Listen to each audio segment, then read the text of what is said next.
பாரம்பரியமா சந்தையில போய் வாரத்துக்கு ஒரு முறை சந்தை நாள் அன்னைக்கு தேவையான பொருள் எல்லாம் வாங்கணும்னு சொல்லி ஒரு குட்டி இனிஷியேட்டிவ். அதுக்காக தான் இந்த ஒர்க் ஷாப். உன்னை கூப்பிடுங்க, வாங்க கூப்பிடுங்க, கடை கூப்பிடுங்க. வாழைத்தண்டு வாழைத்தண்டு கிராமத்துல இருந்து வந்த வாழைத்தண்டு. Very joyful to see the kids. But this kind of a thing, where the children can feel the vegetable, they know how the parents go buy it outside.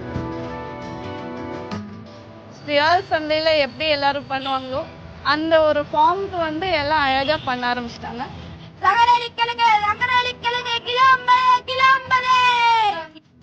ஒரு மணம் பூ வாங்கினா ஒரு பெண் ஃப்ரீ. பட் இன்னைக்கு அதை அவங்க விற்கும் போது அந்த காய்க்கு வந்து அது அறுவடை ஆகிறதுக்கு எத்தனை நாள் அதை விளைய வைக்கிறாங்க. ஸோ அந்த வேலையை வந்து அவங்க நல்லாவே லேர்ன் பண்ணிட்டாங்க. குழந்தைங்களுக்கு வந்துட்டு சந்தையில் எப்படிலாம் விற்பாங்க அப்படின்ட்டு வந்துட்டு ஸோ அவங்களுக்கு ஒரு விவசாயியோட கஷ்டம் என்ன, காயோட விலை என்ன, காய்களோட பேர் என்ன, அதெல்லாம் அவங்களுக்கு தெரியணும்.